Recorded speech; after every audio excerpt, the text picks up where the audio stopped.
par de horas, yo creo, en este tema. Sé que es mucho tiempo, pero el tema que traemos amerita el tiempo que vamos a tomar para este taller, esta clase. Sé que además pudiese y debiera ser mucho más tiempo, porque el tema de evangelismo no solamente es de 2 horas, es de toda la vida, ¿no? Pero la capacitación, el entrenamiento, la visualización de lo que Dios quiere para nosotros en el evangelismo, consideramos que es muy importante, ¿no? Muy, muy importante. Antes de que empecemos con el taller en sí mismo, que lo vamos a dividir en 2 partes, primero vamos a hablar del evangelismo reformado y luego vamos a hablar del evangelismo relacional. Yo ya voy a explicar cada concepto.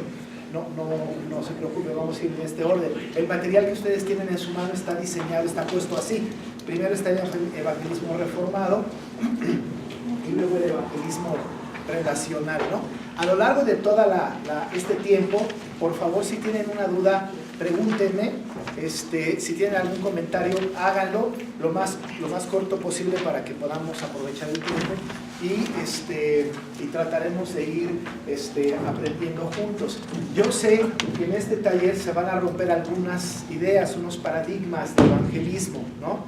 Porque tenemos costumbres de evangelismo que es muy posible que hoy rompan un poco, y no a partir de lo que a mí me parece, sino que vamos a venir a la Escritura y vamos a encontrar en la Escritura cómo quiere Dios que presentemos el Evangelio, no cómo nosotros queremos hacerlo.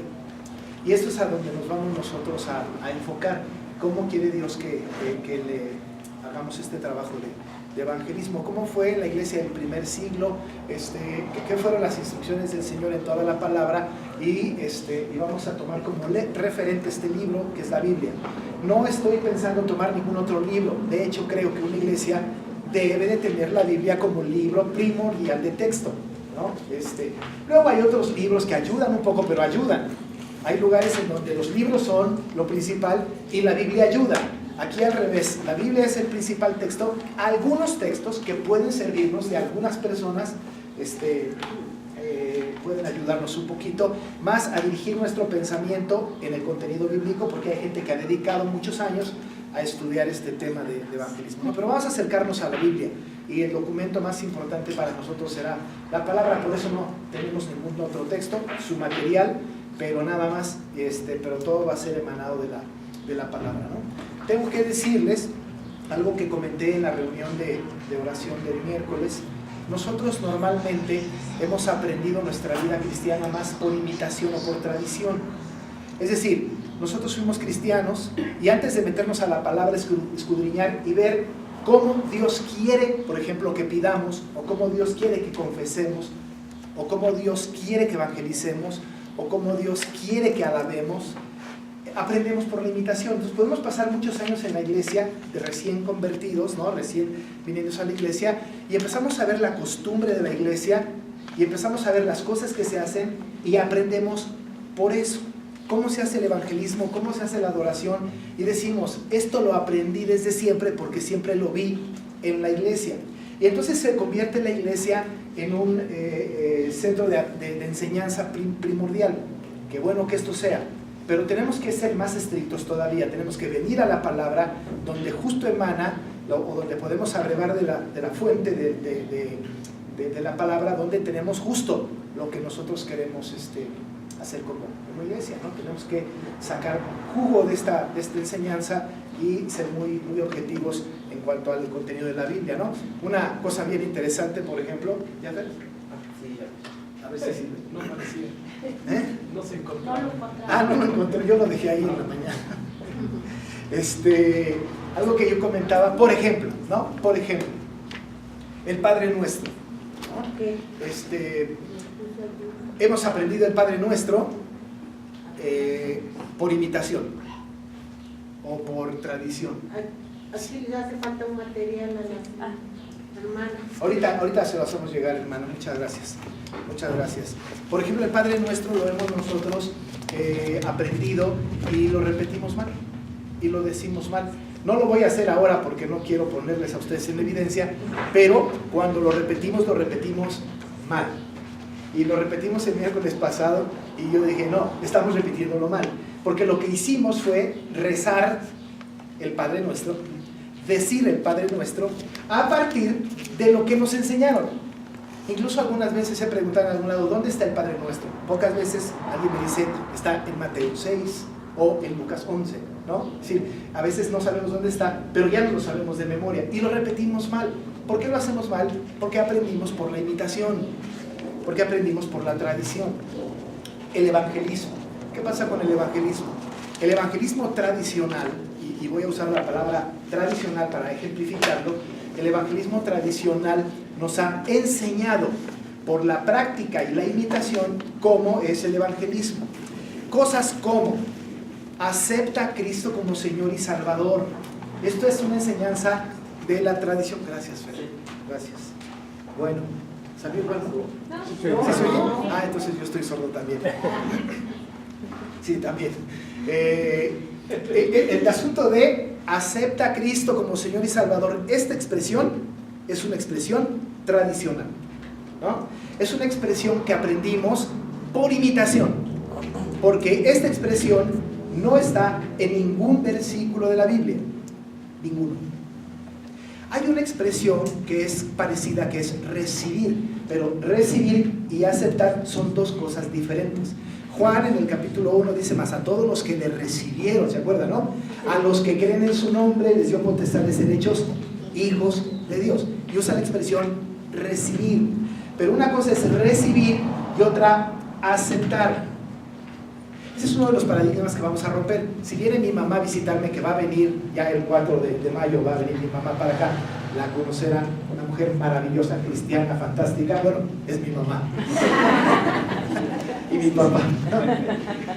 Si viene mi mamá a visitarme y llega a la casa y yo de repente salgo y la veo en el cuarto, en la sala, yo que la tengo adentro, ¿no? Está ahí. Lo que hago es que yo la recibo, pero ya está ahí, ¿no? Te recibo. Yo no te invité a entrar, tú llegaste sola. Y lo que hago yo es que te recibo, ¿no? Cuando nosotros, el Señor Jesús viene a nuestras vidas, Él ya mora en nosotros. Y lo que hacemos es que le recibimos. No lo invitamos, lo recibimos, ¿no? No es un acto que nosotros tuvimos la iniciativa, sino es una iniciativa completamente de Dios.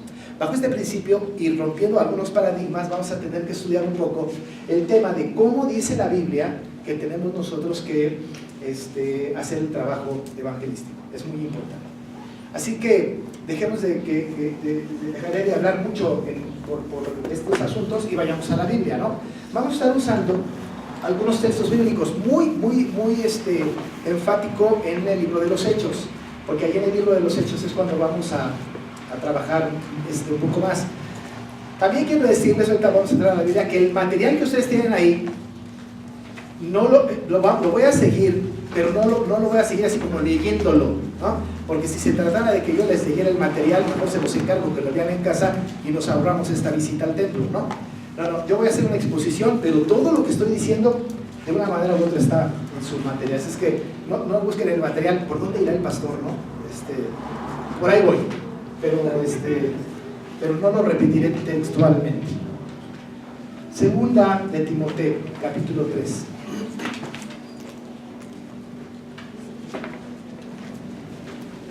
Al final les pusimos unas hojas por si ahí quieren escribir. Excelente. Atrás de cada sección hay hojas blancas, por si quieren ustedes ahí pueden tomar notas, ¿no? Segunda de Timoteo 3,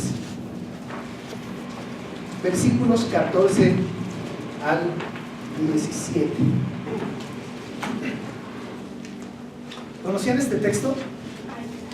Muy bien, ¿no? Ahorita lo vamos a leer, ¿eh? Muy bien. Vamos a leerlo juntos, ¿les parece? Ahí en su lugar, ¿no están? Vamos a leer juntos el texto que Pablo le escribe a Timoteo.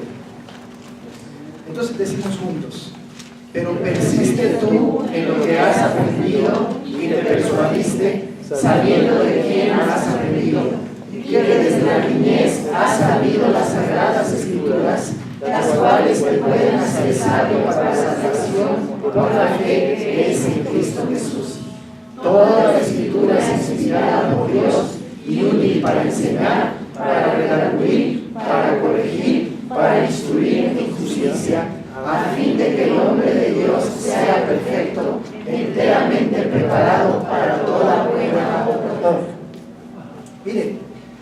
dicho que la escritura es lo más importante.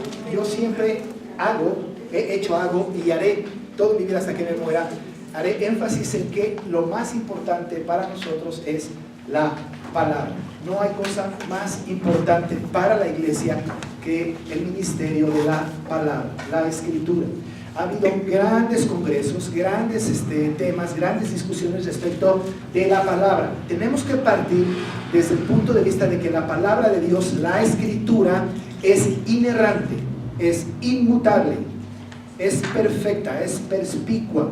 La palabra del Señor es infalible. La palabra de Dios no cambia, es perfecta y atinada. La crítica bíblica hoy día, y no voy a entrar mucho en este tema, solo lo comento, la crítica bíblica hoy día desvirtúa la palabra y le mete cosas a la palabra, y en vez de exponer la palabra, imponen a la palabra y le ponen sus propias ideas. Y tenemos que tener mucho cuidado con esto. La palabra es lo más importante. Si la Biblia dice que una mula habló, no se discute. Si la Biblia dice que el mar se abrió, se abrió. No es un sueño que alguien tuvo, no es una alegoría, no, es que se abrió. Si dice la Biblia que el sol se paró, el sol se paró. No tenemos que encontrar, ¿no?, demasiadas argumentaciones como para decir, no, hay una explicación científica y no sé cuánto, o una manera de decirlo para dar a entender. No. La Biblia lo que dice es absolutamente verdad. Y Pablo a Timoteo le dice, toda la escritura es útil. Toda. Ni una sola cosa queda afuera de la escritura. Desde luego que estamos hablando de lo que está canonizado, 66 libros nada más, ¿no? Porque son 66 libros que hay en la Biblia. Más nada. Los apócrifos, estos deuterocanónicos, aquellos libros que están en medio, no cuentan, solo los libros inspirados, que son 66. Esa es toda la escritura. Fuera de esta escritura, nada sirve, no nos funciona. Si nosotros estamos añadiéndole a la escritura metodologías, estamos metiendo ideas, estamos desvirtuando el principio de la inerrancia bíblica. Estamos diciendo, la Biblia es incompleta y necesita que yo le ayude, necesita que mi organización le haga el favor de ser un poquito más perspicua, más clara. No, la Biblia es autosuficiente, completa, inerrante, infalible, perspicua y todo lo demás, todos los atributos de la Biblia. Ese es un principio muy importante. Bueno, pues la Biblia dice de sí misma que la Biblia se interpreta a sí misma, ¿no? Nosotros somos intérpretes, sí, porque leemos la escritura y sacamos de ahí las verdades. Pero la Biblia se interpreta a sí misma. Y la Biblia nos dice que la única manera de que una persona pueda llegar al conocimiento de Jesús es a través de la escritura, ¿no? Es solo a través de la escritura. Han oído textos como la fe viene por el oír, y el oír la palabra del Señor, ¿no es cierto? Es decir, sabemos que por la palabra del Señor viene la fe, ¿no? Es decir, no puede haber evangelismo sin palabra. No puede haber evangelismo sin palabra. Uno de los primeros paradigmas que vamos a romper, o que quisiera yo que se rompiera, es pensar, por ejemplo, que mi testimonio convierte a alguien. Eso está equivocado, porque yo no soy Dios, ni el Espíritu Santo. Si mi testimonio convierte a alguien, esa conversión es nula. No hay conversión, ¿no? Hay imitación, hay admiración, pero de ninguna manera conversión, porque yo no soy Dios. La única manera para que una persona pueda venir a los pies de Cristo, y es el método que Dios usa, es la palabra. Dice Pablo a Timoteo le dijo que desde niño ha sabido las sagradas escrituras, las que te pueden hacer sabio para la salvación. Las escrituras te pueden hacer sabio para la salvación. No hay evangelismo, no hay evangelio sin palabra. Bajo este principio, cuando nosotros decimos, por ejemplo, vamos a invitar a un cantante, vamos a que el coro cante, vamos a hacer una serie de cosas y vamos a hacer que esto predique la palabra, estamos equivocados. La palabra tiene que ser expuesta, la palabra tiene que ser el primordial elemento. Ahora, desde luego, de repente los coros cantan la palabra, ¿no? Y está perfecto.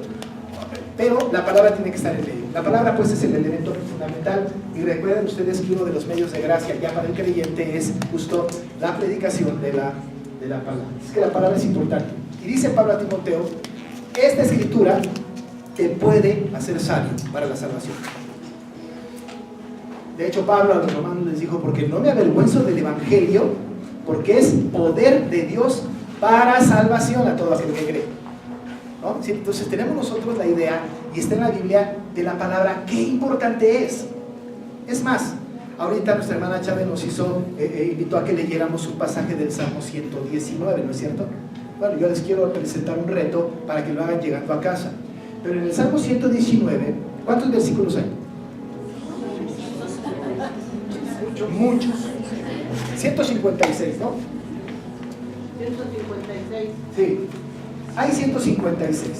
No lo vamos a leer, no se preocupen demasiado.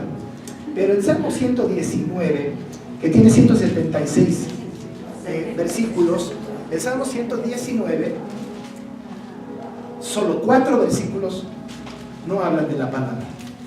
El resto, todos, sin faltar, hablan de la palabra, de diferentes maneras. Estatutos, juicios, palabras, decretos, mandamientos, ley, siempre de la palabra. Hagan el reto, hay 4, yo sé cuáles son, no se los voy a decir ahora para que estudien eso. Lean el Salmo 119 y noten que todos los versículos, salvo 4, hablan de la palabra. Qué importante para Dios es que la palabra sea el elemento fundamental para la vida del mundo. No puede haber iglesia sin palabra. Nuestra iglesia no existiría sin la palabra. El peligro es que nos desviemos de la misma palabra, ¿no? Bueno, esta escritura, le dijo Pablo a Timoteo, es útil. ¿Para qué? Para enseñar, para redarguir, para corregir y para instruir en justicia, ¿no es cierto? Ahora, esta palabra enseña el camino de la salvación.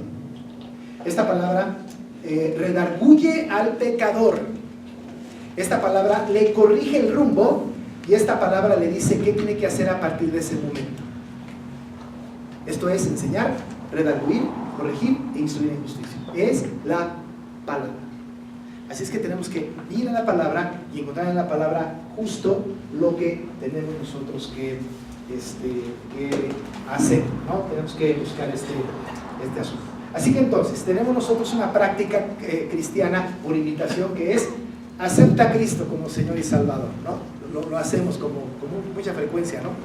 Incluso hoy cantamos en la mañana algo que tiene que ver con esto, ¿no? El canto de dice tú decides si crees o algo así, no me acuerdo ahora, pero lo voy a recordar, lo cantamos en la mañana. Tenemos que tener cuidado que no se nos vaya, pues, ¿no?, metiendo poco a poco el concepto de que es tu decisión. Hemos escuchado a algunos de nosotros, algunos evangelistas muy famosos, que dicen cosas como, mira, Cristo no te va a forzar, es un caballero, solamente va a entrar a tu corazón si tú lo dejas, si tú lo decides. Incluso en medio de todo esto tenemos un asunto muy peligroso que tiene que ver con la corriente arminiana, de la cual nosotros no nos adherimos, pero tiene que ver con el famoso concepto de libre albedrío, ¿no? Decimos el libre albedrío. Todo el mundo tiene la libertad para decidir si cree en Cristo o no cree en Cristo, y Dios respeta ese libre albedrío. Yo digo, no, la Biblia eso no lo enseña. La Biblia habla de algo completamente diferente.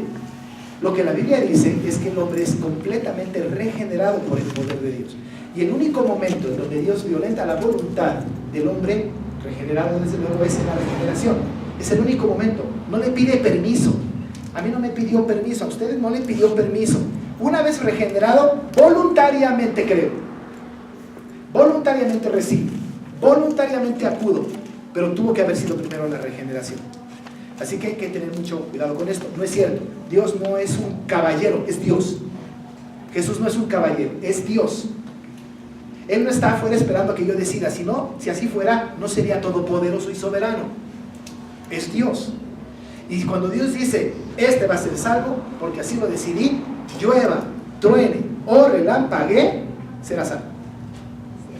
El tema con Dios no es si Dios puede, sino si Dios quiere. porque de que puede, puede. La cosa es que quiera. Pero de que puede, puede. Uno se pregunta, ¿el Señor podrá salvar a mi pariente más perdido? Sí puede, porque todo lo puede, ¿no? Pero no es la pregunta es, ¿quiere? ¿Es su anhelo, es su deseo? ¿Así lo determinó? ¿Así lo decretó? ¿Quiere? Y en ese creer, nosotros no sabemos qué quiere. No tenemos idea de qué quiere. Lo que sí sabemos es que puede. Pero bajo este principio, entonces, tenemos que ser conscientes de que tenemos que quitar de nuestra mente todos estos conceptos de evangelismo que tienen que ver con esto, o la última expresión que voy a decir es aquella que dice, mira, el Señor, pobrecito, está fuera de tu corazón tiritando de frío. Abre la puerta de tu corazón y déjale entrar. Entonces, por lástima, aceptamos a Cristo. Decimos, ay, pobrecito Señor. Bueno, pues para que no esté en el frío, que entre a mi corazón. Y además utilizamos el pasaje de Apocalipsis 3:20 que está completamente descontextualizado, porque ese texto no habla de evangelismo, le está hablando a la iglesia, no al no creyente. Así que hay que tener cuidado con lo que decimos, hay que tener cuidado con lo que hacemos. Cuando le presentamos el evangelio a alguien tenemos que ser muy cuidadosos, muy celosos, muy estrictos en cada palabra que se dice, porque no podemos poner palabras que el Señor no dijo. Mucho cuidado con esto. En ese sentido tenemos que ir con sumo cuidado en este asunto. En el escrito que yo les di, cuarto párrafo, la primera hoja dice que la teología reformada enseña que la regeneración o nuevo nacimiento antecede a la conversión. Es decir, que por una obra interna e invisible al ojo humano, el Espíritu Santo primeramente nos da nueva vida para que luego podamos responder en arrepentimiento y fe a la predicación del Evangelio. Sin este antecedente, el hombre sin Cristo está imposibilitado de convertirse al Evangelio, ¿no? Ya dijimos, la única posibilidad para que una persona venga a Cristo es haber sido regenerado. Voluntariamente no puede, tiene que haber nacido de nuevo. Una vez nacido de nuevo, voluntariamente, ¿no? Vengo a los pies de Cristo. Y digo, sí, claro, sí voy, porque mi naturaleza fue modificada, mi naturaleza fue cambiada. Ya no soy aquel, ahora soy una nueva criatura, y aunque yo no sentí ni calambres, ni me caí, ni sudé frío, sino que el Espíritu Santo hizo la obra en mi corazón, yo voluntariamente vengo a los pies de Cristo. Hay que tener cuidado con este tipo de cosas. Peligrosamente, este tipo de corrientes adversas al Evangelio están caminando de la mano con la iglesia presbiteriana. Hay que tener mucho cuidado. Yo conozco iglesias que han hecho grandes campañas de evangelismo. Han gastado millones de pesos en campañas de evangelismo, pero millones de pesos. Han traído a los mejores evangelistas de Estados Unidos y de América Latina, y vienen, y lo que ellos hacen es hacer una gran campaña, traen un gran grupo musical, invitan a la gente a aceptar a Cristo, pasan multitudes al frente, y viene lo más peligroso de todo: les hacen hacer una oración, la famosa oración del pecador, y dice el predicador: repitan detrás de mí, Señor Jesús, toda la multitud, Señor Jesús, me arrepiento de mis pecados, y así te acepto como mi Señor y Salvador. Y entonces ellos lo repiten, y todavía osa el evangelista decir: a partir de este momento ustedes son salvos.